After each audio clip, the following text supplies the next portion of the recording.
Assalamualaikum warahmatullahi wabarakatuh. Perkenalkan, nama saya Novi Oktaviani dengan NIM 20234012.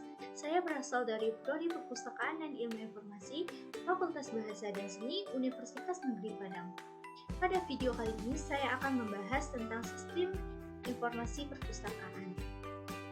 Video ini saya buat untuk memenuhi ujian akhir semester dengan mata kuliah katalogisasi deskripsi. Berikut ini pembahasannya. Yang pertama yaitu pengertian perpustakaan, yang kedua yaitu pengertian koleksi perpustakaan, yang ketiga yaitu pengertian sistem informasi perpustakaan, yang keempat yaitu organisasi informasi, yang kelima yaitu sistem informasi, yang keenam yaitu komponen sistem informasi, yang ketujuh yaitu proses dalam sistem informasi, yang kedelapan yaitu klasifikasi dan tajwid. Yang pertama yaitu pengertian perpustakaan. Perpustakaan diartikan sebuah ruang atau gedung yang digunakan untuk menyimpan buku dan terbitan lainnya yang biasanya disimpan menurut tata susunan tertentu yang digunakan pembaca bukan untuk dijual. Selanjutnya yaitu pengertian koleksi perpustakaan.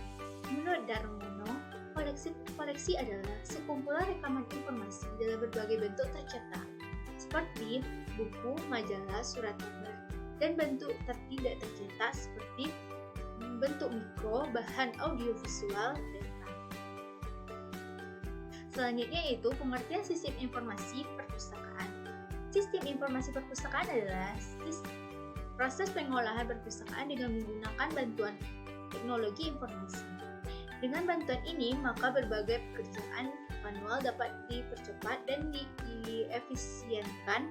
Dengan demikian, pada perpustakawan dapat menggunakan waktu lebihnya untuk mengurus pengembangan perpustakaan karena beberapa pekerjaan sudah diambil alih oleh komputer. Sistem informasi perpustakaan memanfaatkan teknologi informasi untuk kegiatan-kegiatan perpustakaan dan mengubah sistem perpustakaan manual menjadi sistem perpustakaan berbasis. Selanjutnya yaitu organisasi informasi. Di perpustakaan, organisasi informasi berkisar pada berbagai kegiatan yang bertujuan supaya setiap bahan perpustakaan atau koleksi perpustakaan dapat yang pertama yaitu diketahui tempat fisiknya melalui nomor ambil, yang kedua yaitu diketahui melalui sajian ringkas dari bahan perpustakaan yang disebut dengan cantuman bibliografik.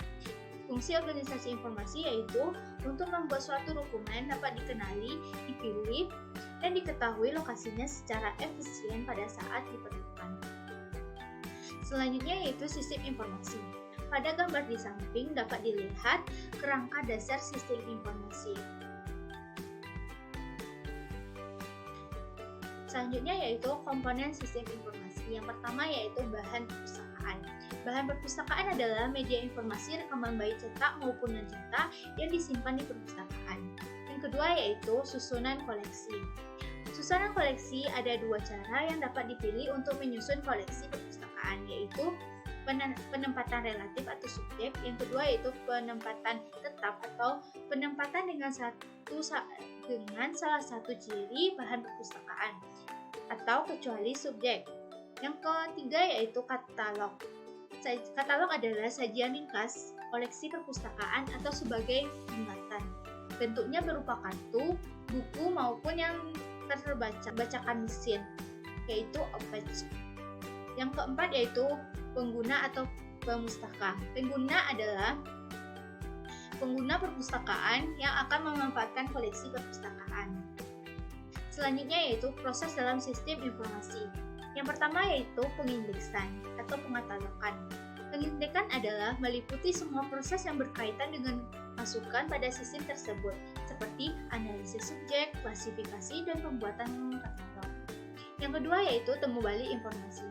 Temu balik informasi adalah proses temu kembali dikerjakan pada bagian pengeluaran oleh pengguna melalui penelusurannya. Selanjutnya yaitu pengindeksan atau pengatalogan terbagi menjadi dua, yaitu pengatalogan deskriptif. Pengatalogan deskriptif merupakan kegiatan mengidentifikasi dari ciri-ciri fisik suatu bahan perpustakaan seperti pengarang, judul, tempat terbit, nama penerbit, jumlah halaman, dan sebagainya.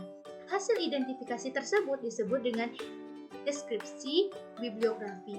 Jika dikaitkan dengan tujuan katalog, maka ada titik akses pengarang memungkinkan penggunaan untuk yang pertama yaitu penemuan bahan perpustakaan tertentu yang diketahui pengarangnya.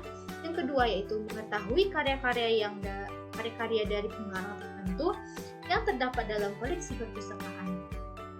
Dalam melakukan kegiatan pengatalogan deskriptif, perlu diperhatikan yaitu keseragaman dan ketataatan.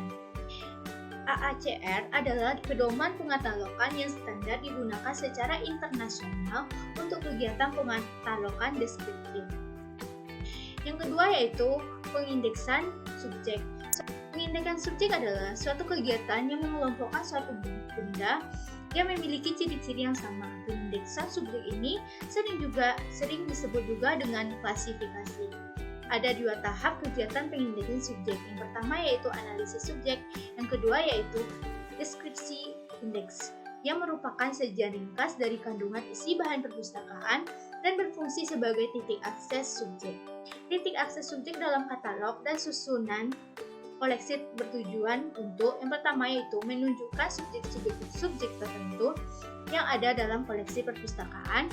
Yang kedua yaitu menunjukkan kaitan yang ada di antara subjek-subjek yang ada dalam koleksi perpustakaan. Selanjutnya yaitu klasifikasi dan tajuk subjek. Klasifikasi dan tajuk subjek memerlukan adanya pemahaman mengenai yang pertama yaitu teori yang mendasari analisis subjek, yang kedua yaitu mekanisme skema klasifikasi dan daftar tajuk subjek yang digunakan untuk menemukan nomor kelas dan tajuk subjek. Di samping itu, dalam pelaksanaannya harus disesuaikan dengan sarana temu balik yang akan disusun dalam sistem informasi di perpustakaan, khususnya yang berkaitan dengan pendekatan subjek. Sekian penjelasan dari saya. Mohon maaf apabila ada kesalahan. Saya sudahi dengan Assalamualaikum warahmatullahi wabarakatuh.